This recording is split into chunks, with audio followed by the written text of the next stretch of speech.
my name is Karen, and I would like to tell you a story about how I use review games in my 7th grade civics class. I put the students into 4 groups and give each student a number 1 through 5. I call students up to me one from each group based on their assigned number. I then write down a word or phrase from the review onto the sticky note and give it to each student. The students then go back to their group, discuss the word, define it as a group, and then come and give me the definition. If the student cannot define the word with me, they have to go back to their group and ask clarifying questions and then come back to me to try again. Students were also told that if they do not understand the word or phrase as a group, they can come to me and ask questions, but they have to be open-ended questions. If the student gives me the correct definition, they get to throw the sticky note into a basket, and if they make the basket, they get an extra point. They also automatically get a point for the definition. This game would then pass to the next person in line. Sometimes I would change it up and give the students the definition, and then they had to figure out the correct word. I would set a timer for 20 minutes, and the team that gets the most points wins. Can you guess which learning strategy I described? I hope you said social affective. Throughout the activity, the students engaged in social affective strategies. They cooperated, asked questions, and had to use positive self-talk, especially when stressed. Social affective strategy can be used in so many different ways and is a great way to get students talking, boost confidence, and teach a lot of soft skills such as teamwork and communication. There are 3 main components to consider when implementing social affective strategy. These are cooperation, questions for clarification, and self-talk.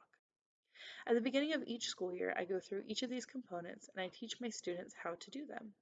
I explicitly teach cooperation, asking questions, and self-talk as part of my first week or so of school. How do I do this? Well, I'll tell you. Let's start with cooperation. When I am teaching my students what this means, I will write the word cooperation on the board and ask my students to tell me what they think it means. I will prompt them to think deeper about the concept, but I leave the conversation up to the students and I take a back seat. Why do I take a back seat during this discussion? I do this because I want my students to begin to take ownership in the classroom. I want my students to experience working together, even if they don't realize they are doing it. I have found that if students discover information for themselves, they are more likely to buy into it.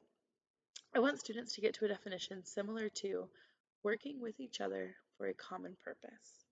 I highlight here that when we work in groups or in class together, that we are all working towards the same goal, and that part of cooperation is every person doing their part to help everyone to reach their goals.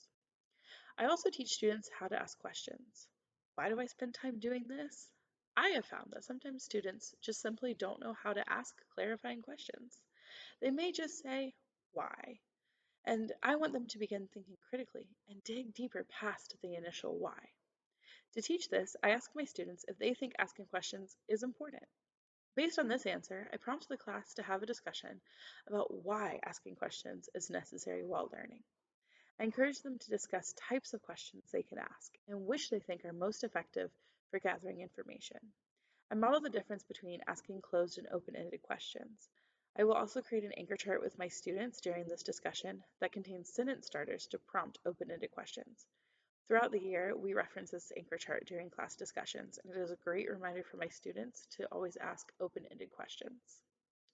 Lastly, I teach self-talk. I have found that no matter the age of the student, this is an important conversation to have. For elementary students, I read the book, The Magical Yet. It is an adorable book about how you may not be able to do something now, but a yet is always there to help you. I read this book and do an activity where students get to color and create their own magical yet. If you cannot find the book, there are many read alouds of it on YouTube. For older students, I have an open and honest discussion with them about how our words affect us and how we can change our thoughts by the way we speak to ourselves. We do a couple of activities with this.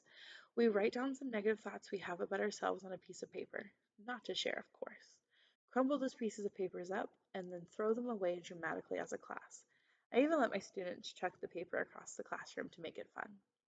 We then create art where the students write down positive things about themselves on a sheet of paper and draw a self-portrait around them.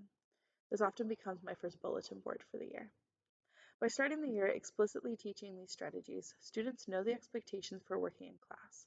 I give reminders before each activity and always set expectations, but they know that cooperation, asking questions, and positive self-talk are non-negotiables in my classroom during every activity and learning moment. Thank you so much for coming along with me through this social affective journey. What kinds of questions do you have about this strategy?